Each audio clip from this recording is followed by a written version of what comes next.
میرے خیال میں یہ 11ویں شریف ہم سب کے لیے باعث برکت ہے، باعث فخر ہے کہ اتنے عظیم ہستی کے ساتھ ہماری وابستگی ہے اور ان کی فیوزات و برکات کو ہم حاصل کر رہے ہیں اس 11ویں شریف کے دن پر۔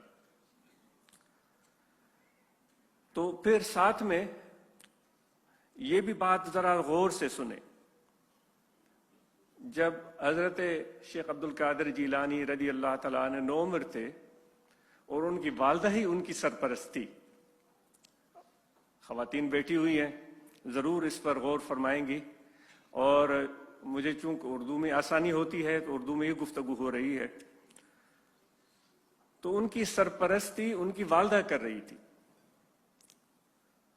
ان کی دل میں یہ خواہش پیدا ہوئی کہ مجھے میرے بچے کو تعلیم حاصل کرنی چاہیے۔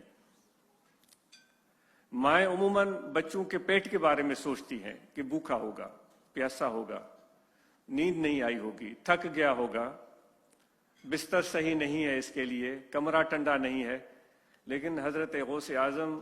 محبوب سبحانی رضی اللہ تعالیٰ عنہ کی والدہ ماجدہ ایک ہی فرزند اور اس کی تعلیم کے لیے سوچ رہی ہیں۔ اب دیکھیں 600-700 سال کم و بیش آپ حساب لگائیں کتنا عرصہ اس وقت تو گزر چکا ہوگا، تو آپ نے فرمایا بیٹے تمہیں تعلیم کے لیے جانا ہے، اور بیٹا بھی اتنا فرمان بردار کہ ماں کے کہے پر لبیک کہتا ہے۔ کیوں خواتین ہیں موجود تو یہ ہم اب دیکھیں غوث اعظم کی زندگی کی بنیادیں، شروعات ہے، اور اس عظیم ہستی، اس روحانی ہستی جس نے چار دانگ عالم کو فیضیاب کیا، اس کی ابتدا ہو رہی ہے، اور ان کے ساتھ ان کی ماں ہے،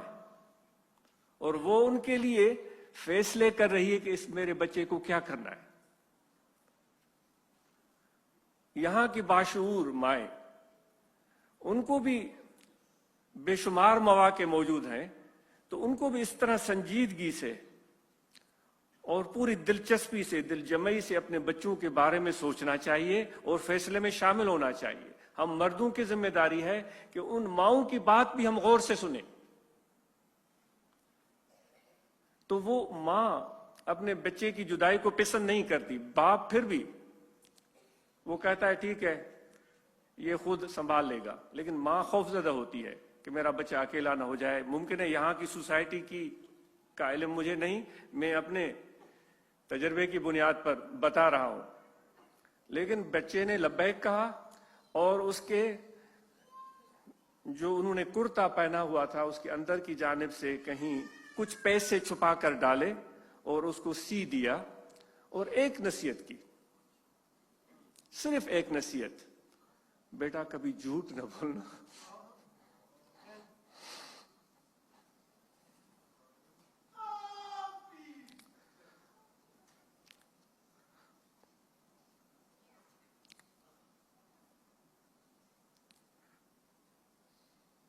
نصیحتیں